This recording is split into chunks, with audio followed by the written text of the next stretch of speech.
Congo, Congo ndemboka.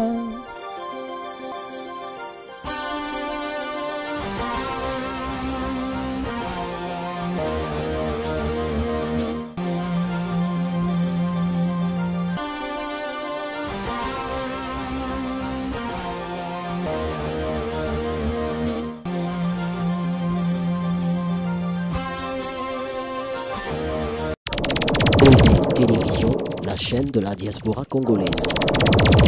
Merci Bandeko Balandia Eco Dynamique Télévision, la voix de la diaspora congolaise, toza partout dans le monde. Pourquoi Bandeko bazota la biso na Tanzanie, bazo benga biso butu moi pour na ko féliciter biso na musala kitoko tozo memela bango actualité oyo nyonso ezali koleka na Congo na lisolo nde tobetaka yango boye bolamu na émission na bino Congo ya nani totunaka bato Congo eza ya nani eza ya bato ya majorité eza ya bato ya opposition to Congo eza ya peuple congolais pourquoi peuple azo se retrouver te bandeko balandi chef de l'état uti koloba alobi discours na ye ba congolais pe bayi politique ki bamoni yango ndenge nini maponomi toroso kende wapi est-ce kozala to kozala te sort ya République démocratique du Congo kuna na conseil de sécurité pourquoi Joseph Kabila akimi sommet ya Union africaine bandeko tala masolo to kosola elongo na mwana mboka Freddy Pindi mwana mboka mbote mbote ndeko François pe mbote na ba ndeko nyonso baze kolanda biso à travers le monde. Merci ndeko Pindi ozali moko ya ba cadre ya UDPS toye liboso epai na yo question à Yambo Joseph Kabila chef de l'état uti koloba la veille à 58e anniversaire il y a indépendance ya mboka na biso discours wana mwana mboka Freddy Pindi omonyango le lengekani. Bon, discours na c'est déjà entendu. Alobi na loko ya sikate parce que na ba sorti na nyonso to.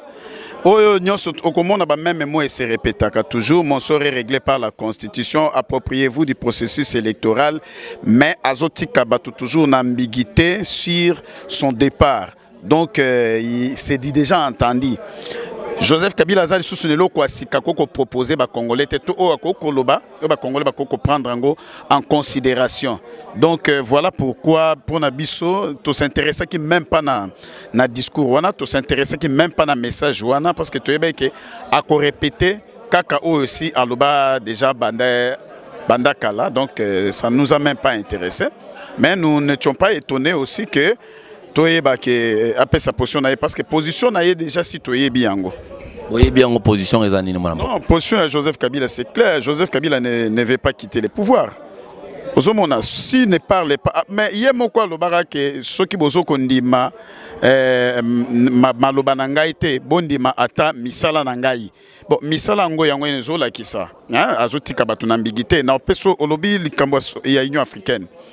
Le président Abdelaziz Ould, il y a Mauritanie. A outi kosa l'entretien il y a 72 heures. À la veille il y a sommet à l'Union africaine où Salami Namboka na France 24. Bah tout n'y question.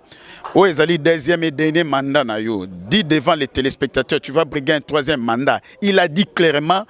Je le dis devant ma population, devant l'opposition, Batoubayo Kangaï bien, n'a qu'au briguer jamais troisième mandat. Joseph Kabila qui finit le mode d'accession au pouvoir par le conciliabule, les arrangements, les dialogues inconsort. Tu balaza premier ministre Ndenyeni. C'est pas Joseph Kabila Ebissa Congolais qui tant oyo ya ko accéder na pouvoir na façon ba arme topia mobulu za révolu il faut que na makambu ya ba élection pour na nini tangu azalaki éligible na 2011 na 2006 les élections ont été organisées maintenant qui n'est pas éligible ba élection est salamité donc ba memi biso na système ya kokumona e lokola l'homme providentiel. Donc il faut que l'anda acte na ba fait des gestes ba gesticule ya mutu. Si aujourd'hui il dit que je ne suis pas candidat et l'oroni ne golongona na ki Joseph Kabila naï. Sora lobi lelo que na famille politique naï je vous présente celui que j'ai choisi pour na bo soutenir et golongolani net ba misusu bazolo bango na bamboka misusu et golongolani tangu kurunziza lobi ke na ko briguer mandat mususu te alobi yango liboso ya population na et longoli nini na ki kurunziza naï. Mais c'est-à-dire, au moins, il y a Joseph Kabila. Et il y a Batunaye. Oh, nous sommes tous bima, tout écrasé dans zela. écraser politique. Les beaux s'approprier na processus électoral, bino bozo s'occuper ba jouer de moi Joseph Kabila. Or comment on a que bino ne beaucoup perdre terrain. Non, est-ce que tu s'enrôles? Est-ce que dans le congrès extraordinaire na biso ya IDPS tu désigné qui candidat président de la République? Tu désigné candidat président de la République et notre candidat président de la République est en train de se préparer pour les élections. Le parti est en train de se préparer pour le provincial, les législatives. Est-ce que vous déposez candidature? Jouer à majorité. La majorité veut pousser l'opposition au boycott pour ne pas faire passer dauphin. Et là, on a et collecter toko kende na bango. Ce qui va maintenir le système na bango machine à voter. Les jours toujours kende vote. Mbalamongo toke kotika Félix n'a parlé de la nation comme chef de l'État. Ba memi biso na irne na dauphin na bango toke battre. Donc toujours banga mutu mon côté, il peut se préparer en conséquence. C'est-à-dire bon, il y a d'autres choses to go le battre. Banane ba comment que président Félix a comme sous-premier ministre. C'était pourquoi? Est-ce que beaucoup banga PFC c'était ah bango nyoso ba sangani ba komi liboke e ko bang sabino te Bruno Chibala sangisi batu nyoso ba komi liboke bino boko banga te mona mboka. Mais au moment où lobby Bruno Chibala dans Yebisayo, tant que vous candidat en 2011 na IDPS, Tshisekedi na liste, Abima na combien de voix? Abima na combien de voix? Et puis parti na Eza wapi. Donc ça dit ezali clic ya batu oyo baishuaka. Ezali clic ya batu oyo baishuaka. Olenga ko ya katana na députation Bruno Chibala akatana olenga ko akatana na changu awa Bruno Chibala akatana pe na élection ba yibaki ba voix siko ndenge ba komi na seni wana kota na site ya seni ou bien azwa ba voix oya zaki na ngona ba témoin na a présenter yango na ba tubata la soki ezandenge. Donc nous vous disons clairement que tozo banga eloko moko te la paix a changé les camps. Front ceux qui populaires, ceux qui n'ouana au basaliwana. Je vous dis que ils ont ensemble vide. Oui, bien ensemble vide. Ils ont la cercle les mots babara boyna mathématiques. Gros poisson majorité moi na mboka ni makabe batuna ino. Batuana ozotanga ba gros poisson bon si tu les appelles. Obemina ko nzala nzoko. Ben so ba bengi. Batu lukwebo. Obemina ko nzala nzoko. Mais na yebisio que na famille politique na ekende na Idiofa d'où il vient. So basalani na Idiofa. Durant les 10 ans au Azali, président de l'Assemblée nationale, ceux qui 8 ans à président de l'Assemblée nationale. Otangi Bango, Otangi Bahati Lukwebo. Je ne pense pas que Bahati Lukwebo soit l'ongwe si de Kivu Nabuka Vuana atana na mwenga bakoko voter. Encore à Jolie Bino Lissu Oué, Raza Isuna Kati, Papa Molière, Raza Isuna Kati, il y a AFDC, il y a Bahati Lukwebo, Bakoti Suna FCC, mais moi n'amboura beaucoup fil de Koufade. Bon, ouais, c'est la confusion, bah cultivons la haine et non la PND, bah Congolais va voter pour qu'il y ait une Assemblée nationale. Mais ok, Golobaga ba bêtise qu'on a la Assemblée nationale. Donc yozo banga batona bisona nous tobandi pré-campagne té. Mais na bisio tozana message na campagne, tozali na projet na campagne, tozana programme na campagne na biso. Donc Werason ne nous fait pas peur. Papa Molière non plus ne nous fait pas peur. Batona nyonso oui papa babola tanwa poni kawana poni za babola te. Yaza papa babola poni kan babola te poni kan ya bazui. Siko alakisi biso to bandoro zela parce que tant biso bandoro ba ke Molière azala mutu ya pouvoir bato banda ko ndima biso te. Donc abanda ko distraire bato na biloko wana. Sikoyo et là, on dit Joseph Kabila zo sala na dernière minute ya ba fonction na ye. Mutu nyon surtout oyo azala ki na kana ye. Eza ozaki na société civile, eza ozaki na opposition. Il faut obi masko na poisa o like ça vraiment couleur na yo. Tant il y a poni na ye, oui, ils ont démocratie à poni kana mais quand wana ezali kan ya babola te, ezali kan oyo ko échouer. Parce que vote ya tour ko la vote sanction, je vous dis clairement que bato ba ko kamwa ndenge peuple ko sanctionner bango. Peuple azana kanda zo zela ba élection wana na ndenge mo ko sakana te. Ba élection oyo tozu yango na nzela Etienne Tshisekedi. Etienne Tshisekedi a payé prix munene ya sacrifice ya vie na ye. A Koufi Pona Tozwa, accord ya Saint-Sylvestre, où est déterminant qui sort, il y a Joseph Kabila, na sort, il y a la République démocratique du Congo. Donc, biso tozana au Bangate, tozana iloro moko, toko Bangawanate, nous avons un parti bien assis. Ils ont 1%, tozwango tozata 10% na kati ya seywana. Donc elo mote o ego ko bang section bato majorité nde bazobanga. Bakanga mina nanga na machine à voter pour ba yebi ke ba tricher. Machine wana e ole kango te ndeko François Kanga data lelo. Il va nous pousser à boycott. Ceux qui biso tokei to boycotter l'élection, babimisi dauphin, ba conserver pouvoir na majorité. Mais to kokende na élection na ndenge nyonso tout tozana kati wana. Ate mbutu mbutu. Ezala ya mbutu mbutu. Tozo ke poto perdre te. Nazo biso ke tokei mukolo avant Senya proclamer wazalo nini boy. Déjà biso peuple congolais nyonso à travers 26 provinces to proclamer déjà Félix Tshisekedi président de la République démocratique du Congo. Bon au total la Sougine a changé ba résultat au peuple a proclamé déjà.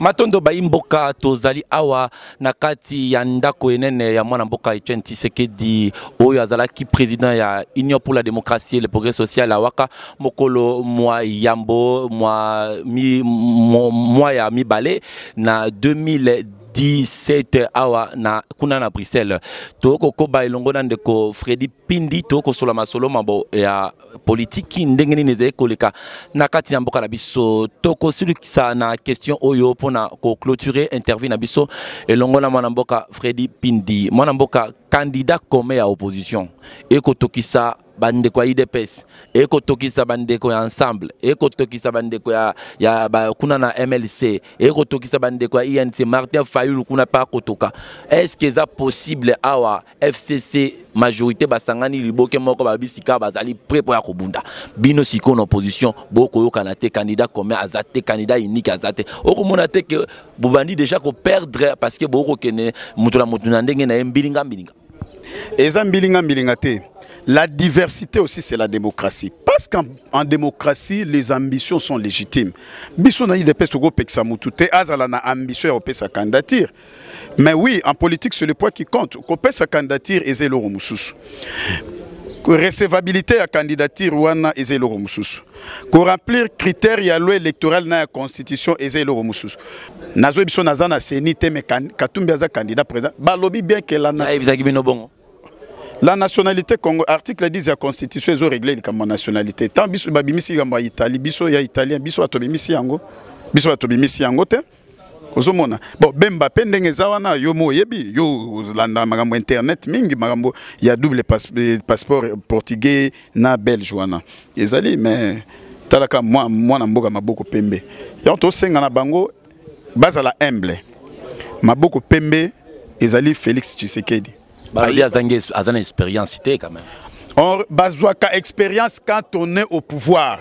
Joseph Kabila n'a 29 ans, on a expérience wapi. Yo talaka etango après ta serment. Ça les sikamo de ça fait miso bandeko ba kotalo ko bimisa miso asala wapi. Kabila salaka wapi. Avant comme président na 2001 asalaka wapi. Yebisanga société oyo azaka PDG ou bien mandataire public. Asalaka wapi. Armée obayaka nango ya AFDEL les alaka concentrium ya lisanga sangisa asalaka wapi. Hein? Félix Tshisekedi, yo linga sala wapi. Expérience na ye azuyango na gestion ya IDPS. IDPS c'est une grande société oyo a gérer na niveau extérieur, a gérer na niveau interne. Alors, etikali ko gérer, yo kasi a ko gérer, tango azana numéro 1, a ko responsabilité batuna différents secteurs et à vie nationale pour na batuba distinguer et kozala te que Félix a nommé conseiller spécial na matière de lutte contre la corruption, mutoyibi Félix a kangi maboko to pa kangi nini. Bo biso mo ba soda na ye tozawa na ba beret rouge na ye ya Félix Tosani. To lo batte. Donc Félix azana vision moko les Congolais ba pesa ye confiance. Et ça sera le début à changement Yamboka. Je ne le dis pas parce que je suis dans l'IDPS. Franchement, sans embâche, Yebisangaï pour le moment. Moutounion surtout aux autres comme candidat wana. Bana ba potentiel na peuple congolais. Partout baleka bana ba potentiel. So moutumo abomisa batute, moutumoko boy aiba. Soki bateka iranium te, moutumoko boy abundisa batu. Soki basala boy te. Donc biso toza focaliser sur l'avenir du Congo, mais tozong saba congolais na valeur na bango et puis bande konyon surtout na o tangi wana ba ozana place na bango lobby ba susu ba lobby Félix Tshisekedi azana mbongo te tanga kokoma président akoyi banana yibi atondisi nde ayeko ko raisonner sur peuple bino boko luka muto aza piaka na pochi pa yiba susu peuple congolais ndenge ba susu ba yibi. Est-ce que nini expérience ya vol les anaïs de pes na peso exemple moko au moni président Tshisekedi atikala jamais kotia impunité na mboka. Ça c'est de 1 2 2. Président Félix Tshisekedi nandenge bakoli na famille na bango bien éduqué atikala jamais koyi bata musuni na nzungu ya mama na bango na ndako. Ah, ya solo voilà. Mais moi je vous dis so babenganga pindika salu c'est parce que je suis de la famille et je connais bien la famille. Atikala jamais ko sala yango. Quand il manquait il demandait à son père. Oui, mon moutonnion surtout à cause de la qualité, na ba défaut, c'est un humain à cause de la défaut mais atikala jamais koyiba. Ce qui Félix Tshisekedi a zali na lokoso ya mbongo, je te dis même aujourd'hui s'il appelle Kabila pour devenir premier ministre azwa mbongo ozwango. Même soka abia comme premier ministre état abia senge mbongo Kabila oboya opesa état opesa yango. Ça je vous le dis franchement parce que Kabila ndenga zabongo son souci pour le moment ezali l'avenir du Congo te ezali ce avenir na ye moko ya famille na ye na nini. Ba résistant bazo reprocher on a mwana mboka Félix Tshisekedi ba koloba toko pekisa na Moïse Katumbi toko pekisa na Moïse Katumbi ba ko kate. Ba résistant ba nani? Mais batangwanda te. Ah. Bon bazara wapi? Ba résister la wapi? Tuna bango ba ko tala. Ah. Nabia. Est-ce que Moutologo la Ngwanda pina bogo ce qui Moutou na Congo alandi Ngwanda, c'est-à-dire il ne connaît pas le Congo, il ne connaît pas l'histoire de Ngwanda, il ne connaît pas Ngwanda honoré aebiete.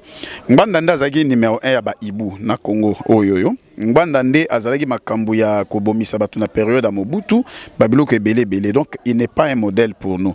So bazolo belango na libanda. Nous à notre niveau, on ne peut pas choisir na tokoko siye bisa président na biso te ke apona nani akoza pembeni na ye nani akoza pembeni na ye te.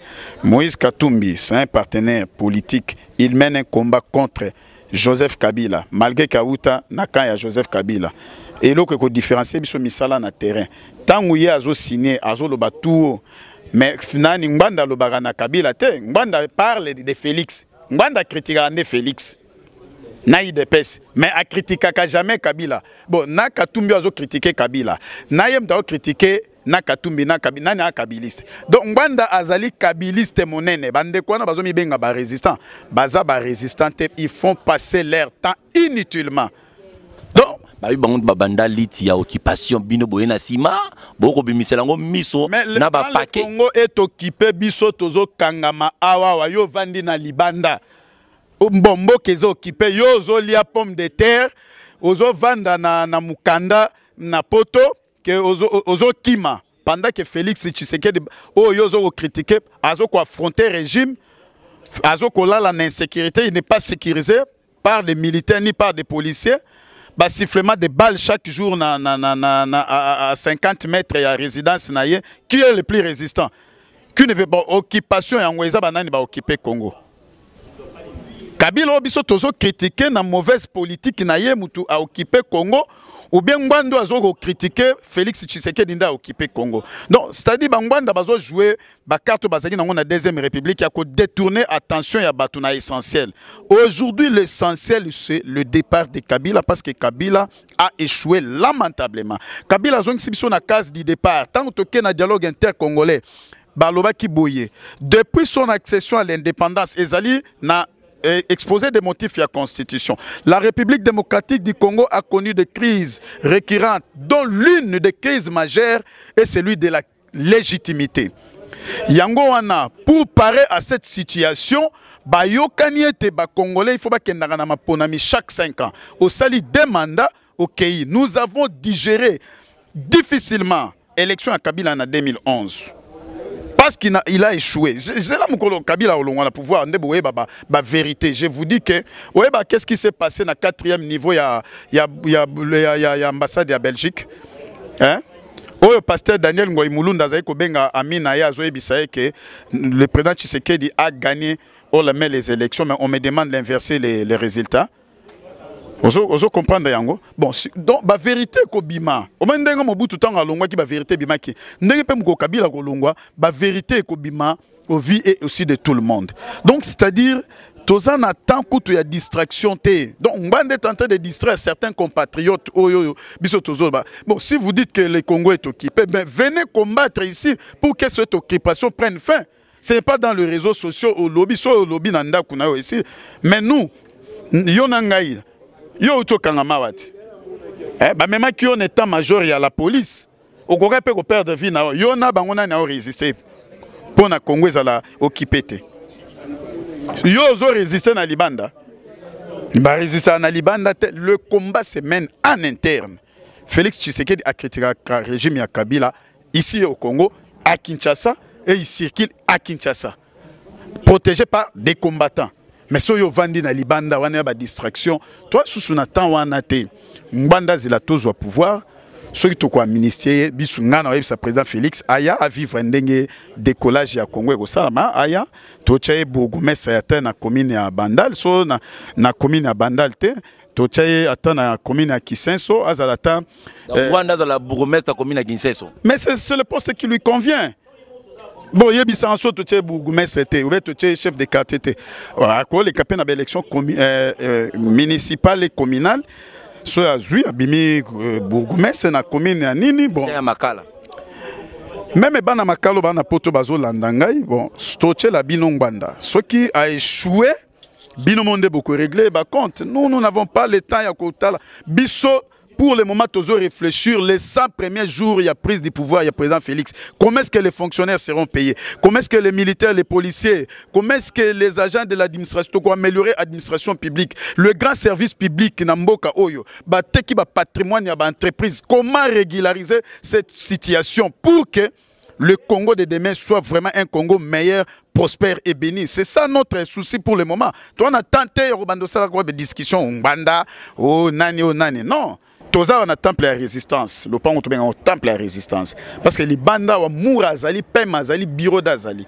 Chaque jour on arrête. Il y a un combattant ni banda za na prison Makala. Atteint un souci à Timoko. Et puis baye banara wapi. Merci Bandeko Balandi Tokomi la Souka. Il y a interview Tozo qui m'a namboka Pindi au Azali 4 na kati ya Union pour la démocratie et le progrès social to sola qui ma solo qui toko matali politika na République démocratique du Congo. Merci na honorable Edingandu moi na Japon ya solo moi na Japon o assez respectaka donc tant au moni ba coréen ba japonais nyonso na simanaye parce que azoya na force mako ko sakante na maponami oyo ezali ko ya. Merci na équipe technique Mobimba Gauthier Maboko Manassé Misapi. Merci na coordination générale Kuna na Bruxelles. Bye et à la prochaine. Merci Pena honorable honorable Talaraka yo Maboko Pembe Edingandu moi na Japon ya solo Gauthier Limwisa Biso et monsieur Essidi. Télévision, la chaîne de la diaspora congolaise. Congo, Congo ndemboka.